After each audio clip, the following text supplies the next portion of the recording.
किसान भाइयों, अपने राज्य में फलों की खेती का दायरा बढ़ता जा रहा है और अपने राज्य के जिन किसानों ने मौसम्बी के बाग लगा रहे हैं, वे किसान मौसम्बी के बाग से अधिक फलोत्पादन के लिए कौन कौन से कार्यों को करें, इसके लिए देखिए हमारी ये खास रिपोर्ट।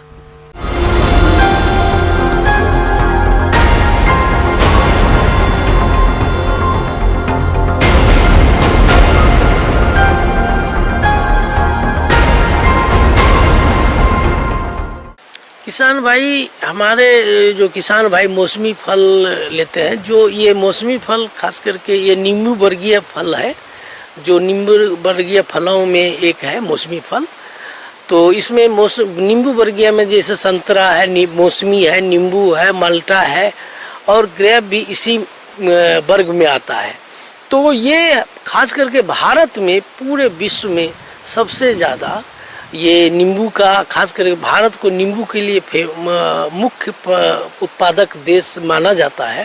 सिंचाई मौसमी की खेती लगाने के बाद पौधे के स्तर होने के लिए 2 महीने लगते हैं। पौधों को लगाने के बाद नियमित पानी देना चाहिए। मौसमी की खेती में हो सके तो ड्रिप सिंचाई का उपयोग करना चाहिए। पौधों को सर्द के मौसम में 10 से 15 दिन और ग्रीष्म में 5 से 10 दिन में हल्की सिंचाई करना चाहिए। खेत में बरसात का पानी का रुकाव ना हो, इसका ध्यान रखना चाहिए। खास करके जब मौसमी फसल आप लगा चुके होते हैं तो आप देखते होंगे कि 1 वर्ष का अगर पौधा है तो उसमें आपको उपरिवेशन, कंपोस्ट और फर्टिलाइजर का करना है। तो कैसे आप करेंगे? खास करके किसान भाई, अगर कंपोस्ट और फर्टिलाइजर का उपरिवेशन सही समय पर और हमेशा करते हैं तो आपको मौसमी फसल का उत्पादन बहुत अच्छी मिलेगी। तो इसको ध्यान रखें। और 1 वर्ष का जब पौधा हो जाएगा तो 10 किलो कंपोस्ट, 125 ग्राम यानी कि 125 ग्राम यूरिया और 250 ग्राम सिंगल सुपर फास्फेट की जरूरत होती है। और जब 2 साल का पौधा हो जाएगा तो 20 केजी कंपोस्ट, 250 ग्राम ये यूरिया और 500 ग्राम सिंगल सुपर फास्फेट की जरूरत होती है। उसी तरह उसको 10 ग्राम बढ़ाते जाएंगे तो अगर 3 साल का होगा तो 30 केजी कंपोस्ट की जरूरत पड़ेगी और 750 ग्राम जो है यूरिया की जरूरत पड़ेगा। ये 4 साल वयस्क पौधा माना जाता है और यही हमेशा बरकरार रहता है। तो 40 केजी कंपोस्ट जो वयस्क पौधा है उसमें रिकमेंडेशन है और 500 ग्राम यूरिया और 1 किलो सिंगल सुपर फास्फेट और म्यूरेट ऑफ पोटाश, जिसको पोटाश कहते हैं, वो 200 ग्राम प्रति पौधे के हिसाब से आप खेत में पौधे में डालेंगे तो आपका फसल हमेशा बरकरार रहेगा। इसलिए कि अगर फल लेते हैं, जब मौसमी पौधा लगाते हैं 150 दिन से 180 दिन में फल देना तैयार होना शुरू हो जाता है और एक पौधे से 1000 से 1200 फल प्रति पौधे से मिलता है। मौसमी के बाग में खरपतवारों से मुक्त रखना चाहिए। इसके लिए पौधों के आसपास 1 मीटर तक खुदाई भी करनी चाहिए। पौधों को आकार देना, मौसमी को छतरी का आकार देना चाहिए, जिसके लिए तने के 2.5 फीट से 4 से 6 टहनियाँ रखनी चाहिए। प्रथम वर्ष पौधों को लकड़ी की सहायता से सहारा भी देना चाहिए। अगर आप फर्टिलाइजर का, कंपोस्ट का प्रयोग समय से, अगर ऑप्टिमम जो उसका अनुशंसित मात्रा है वो नहीं कर पाएंगे तो फल का डिटोरिएशन हो जाएगा, कम होते चला जाएगा और कम भी हो जाएगा। तो इस पर ध्यान देने की जरूरत है। इन सारी बातों पर ध्यान देके मौसमी फसल का अगर शस्य क्रिया करेंगे तो फसल, आपका फल भी अच्छी मिलेगी।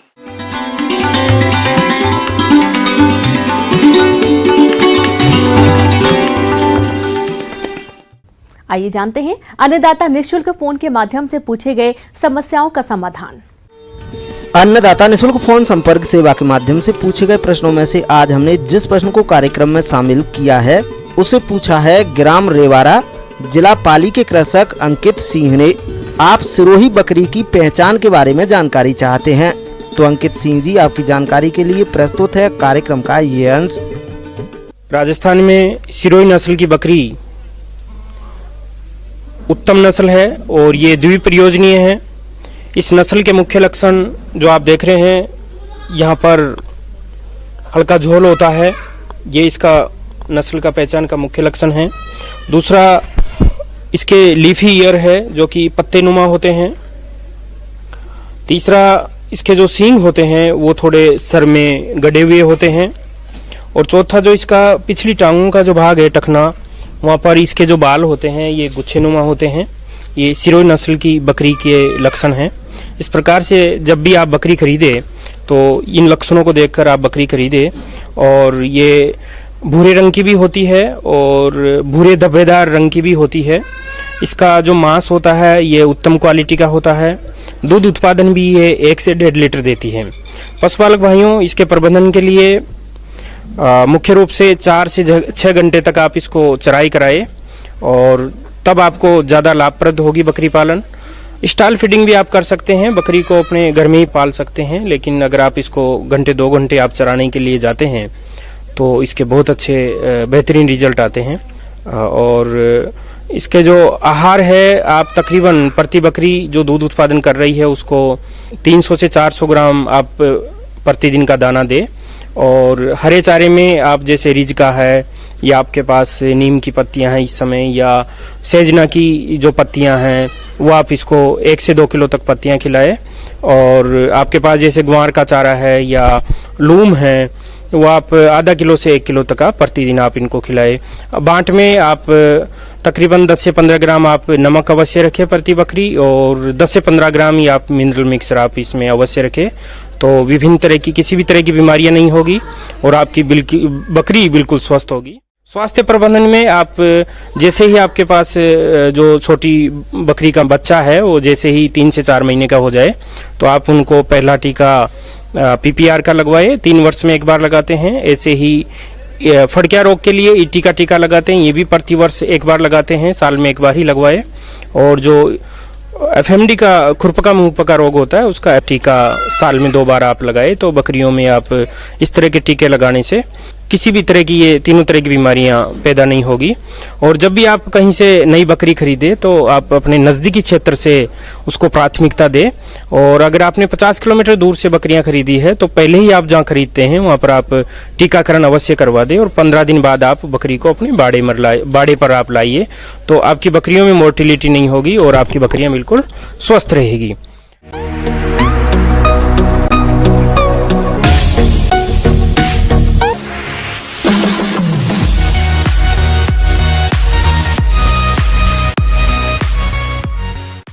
एक नजर डालते हैं राज्य के कुछ मंडियों के प्रमुख फसलों के बाजार भाव पर।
किसान भाइयों, कृषि संबंधित समस्या और सुझावों के लिए आप हमें इस पते पर संपर्क कर सकते हैं। प्रोड्यूसर अन्नदाता news 18 Rajasthan, Ramoji film city, Hyderabad 501512। साथ ही आप हमें ईमेल भी कर सकते हैं। हमारा ईमेल है p18annadatarajasthan@nw18.com। इसके अतिरिक्त आप हमें निःशुल्क हेल्पलाइन नंबर 1800889216 पर सोमवार से शनिवार सुबह 10 बजे से शाम 4 बजे के बीच संपर्क कर सकते हैं। अब समय हो रहा है आपसे विदा लेने का। कल फिर मुलाकात होगी कृषि से जुड़ी महत्वपूर्ण जानकारियों के साथ। नमस्कार।